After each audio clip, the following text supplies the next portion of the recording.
बिस्मिल्लाहिर्रहमानिर्रहीम।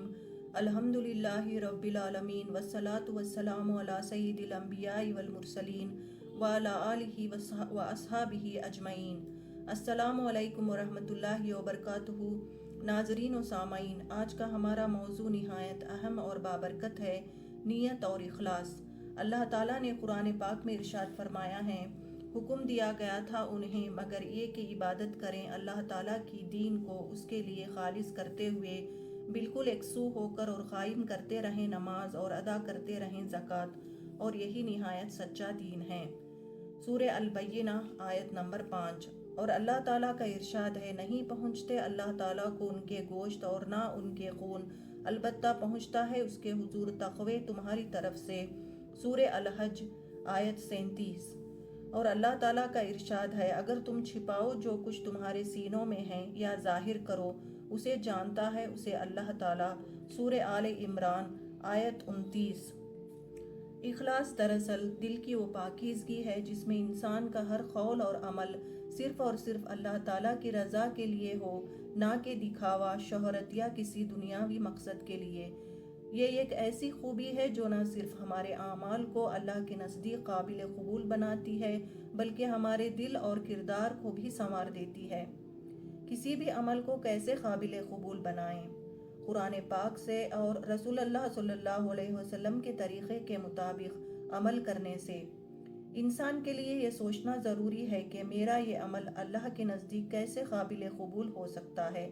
अल्लाह ताला को ये असल नहीं है कि कितना आप अमल करते हैं, ये दरअसल ये असल है कि कैसे आप अमल करते हैं। नीयत और इखलास हर अमल की रूह है। अगर नीयत दुरुस्त हुई तो मामूली सा अमल भी अल्लाह के यहाँ अजीम दर्जा पाता है, और अगर नीयत में दिखावा या रियाकारी हो तो बड़े से बड़ा अमल भी बेवजन हो जाता है। चंद अहादीस पेश करूंगी।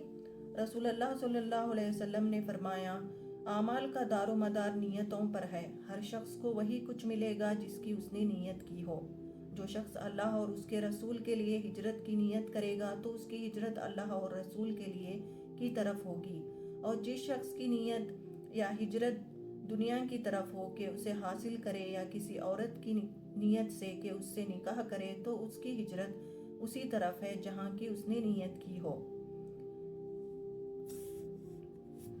हज़रत अब्दुल्लाह जाबिर रज़ी अल्लाह अन्हु से मरवी है कि हम हुजूर सल्लल्लाहु अलैहि वसल्लम के साथ गज़वा तबूक से लौटे तो आप सल्लल्लाहु अलैहि वसल्लम ने इरशाद फरमाया, हमारे पीछे मदीना तैयबा में कुछ लोग ऐसे भी हैं कि जिस घाटी से गुजरे वो हमारे साथ थे, उन्हें उज़्र ने हमारे साथ ना आने दिया। यानी आप सल्लल्लाहु अलैहि वसल्लम ने फरमाया, वो लोग अज्र में हमारे साथ शरीक हैं।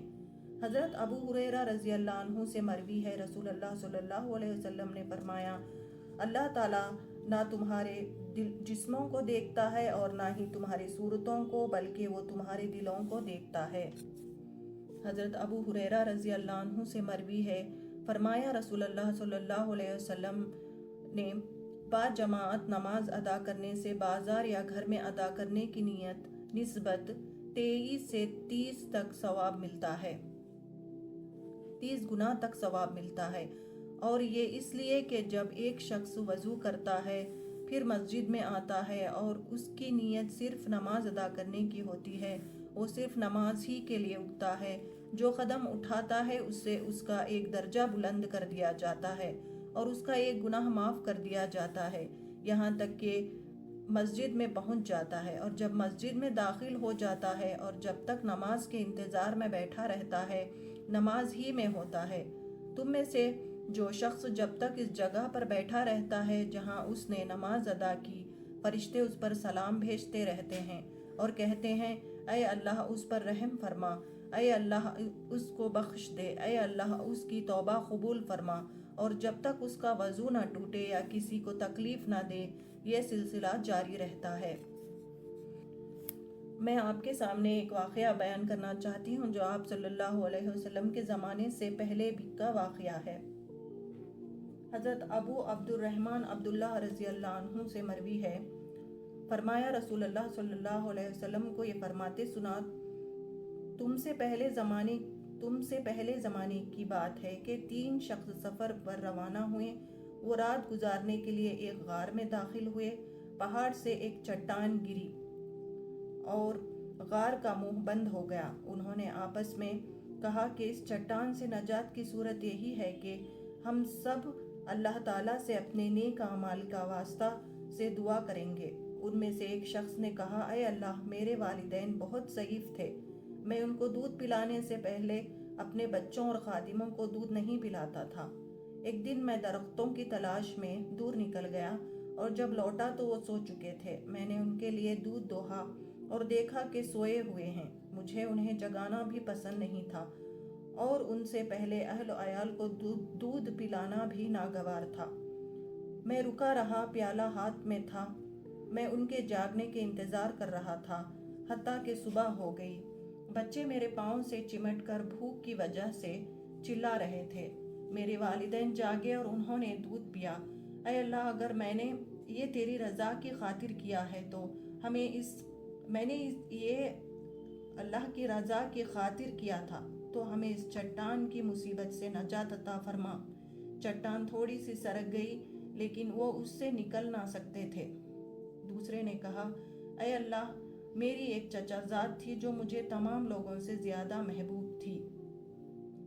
میں نے اس سے اپنی خواہش کی تکمیل کا ارادہ کیا لیکن اس نے انکار کر دیا، یہاں تک کہ 1 سال وہ قحط سالی کا شکار ہوگی۔ وہ میرے پاس آئی تو میں نے اسے اس شرط پر 120 دینار دیے کہ وہ مجھے اپنی خواہش کی تکمیل کی اجازت دے گی۔ تو اس نے کہا، اللہ سے ڈرو۔ تو میں اس سے پیچھے ہٹ گیا، حالانکہ وہ مجھے دنیا میں سب سے زیادہ محبوب تھی، اور جو سونا میں نے اس کو دیا تھا وہ بھی اس کے پاس رہنے دیا۔ اے اللہ، اگر میں نے یہ تیری رضا کے لیے کیا تھا تو ہمیں اس مصیبت سے نجات دے۔ چٹان تھوڑی سی اور سرک گئی لیکن پھر بھی وہ نکل نہیں سکتے تھے۔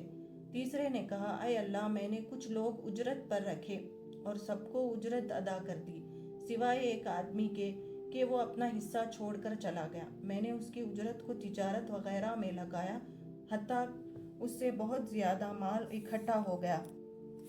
کچھ عرصے کے بعد وہ میرے پاس آیا اور کہا، اے اللہ کے بندے، مجھے میرا حق ادا کر دے۔ میں نے اسے کہا، یہ اونٹیں، گائے، بکریاں اور غلام جو کچھ تو دیکھ رہا ہے یہ سب تیرا اجر ہے۔ اس نے کہا، اے اللہ کے بندے، میرے ساتھ مذاق نہ کرنا۔ میں نے اس سے کہا کہ میں مذاق نہیں کر رہا ہوں۔ اس نے سارا مال لیا اور کچھ نہ چھوڑا۔ اے اللہ، اگر میں نے یہ تیری رضا کے لیے کیا تھا تو ہمیں اس مصیبت سے نجات عطا فرما۔ چٹان ہٹ گئی اور وہ نکل کر چلے گئے۔